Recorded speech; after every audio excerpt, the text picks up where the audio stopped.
अस्सलाम वालेकुम। आज जुमा 11 सितंबर सन 2020। आज हम उर्दू कवायद पढ़ने जा रहे हैं बेटा। सबसे पहले इस्म यानी क्या, मैं आपको बता चुकी हूँ, एक बार फिर बता रही हूँ।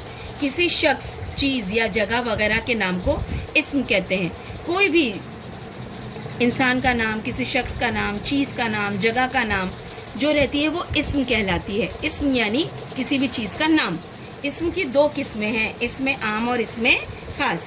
तो आज जो हम पढ़ने जा रहे हैं, हम इस्म पढ़ चुके हैं अज्जाए तरकीबी में। आज हम इसमें आम और इसमें खास पढ़ने जा रहे हैं। इसमें आम यानी क्या?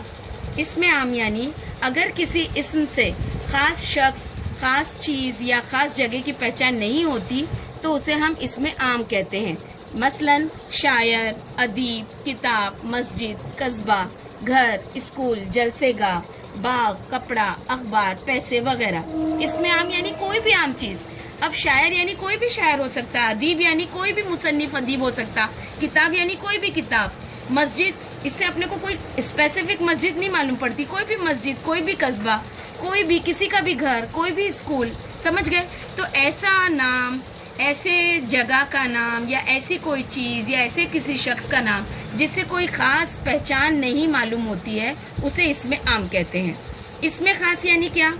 अगर किसी इस्म से खास शख्स, खास चीज या खास जगह की पहचान होती है तो उसे इसमें खास कहते हैं। जैसे शफीउद्दीन नैयर, अल्लामा इकबाल। अब इसमें आम में सिर्फ शायर था, शायर कोई भी हो सकता है तो वो इसमें आम हो गया। लेकिन अगर आप शफीउद्दीन नैयर या अल्लामा इकबाल कहते हो तो नाम आ गया, ये हो गया इसमें खास।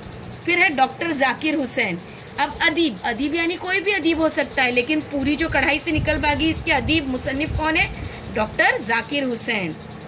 किताब, कोई भी किताब हो सकती है, इसमें आम है। लेकिन अगर हमने कुरान कह दिए तो वो इसमें खास हो गई, क्योंकि हमने नाम ले लिया, स्पेसिफिक नाम, कुरान शरीफ, तो वो इसमें खास हो गई।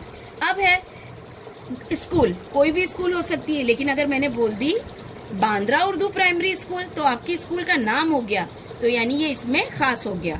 इसी तरीके से मस्जिद, कोई भी मस्जिद हो सकती है, इसमें आम। लेकिन मैंने कह दी बांद्रा जामा मस्जिद, है ना, अपने स्कूल के बाजू वाली मस्जिद, बांद्रा जामा मस्जिद, तो ये हो गया इसमें खास। अब कस्बा बोलूंगी, कोई भी जगह हो सकती है, लेकिन अगर मैंने अलीगढ़ नाम ले लिया यानी कोई स्पेसिफिक जगह है। इसी तरीके से कपड़ा, कोई भी कपड़ा हो सकता है, लेकिन मैंने लिख दिया मखमल तो मखमल हो गया खास, है ना, नाम हो गया, तो ये इसमें खास हो गया। अखबार, कोई भी अखबार हो सकता है, लेकिन अगर मैंने लिख दी इनकलाब तो ये इसमें खास हो गया। इसी तरीके से ताजमहल, कोई खास जगह का नाम है। आई बात समझ में?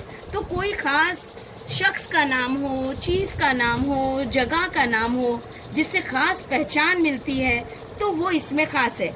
और ऐसे अगर रैंडमली अगर रहता है, शायर है, अदीब है, लड़का है, घर, स्कूल, जिससे किसी खास चीज की, जगह की या शख्स की पहचान नहीं होती, वो इसमें आम है। तो आज आपने इसमें आम और इसमें खास समझ लिए। इस्म यानी कोई भी नाम। इस्म की दो किस्में हैं, इसमें आम और इसमें खास। आम यानी जिससे कोई खास पहचान नहीं मिलती है, खास यानी जिससे किसी चीज की खास पहचान बनती है। तो आज आपने ये एक सफा जो है अच्छी तरीके से लिखना है, समझा दी मैंने आपको, और ग्रुप पर सेंड करना है। ठीक है बेटा?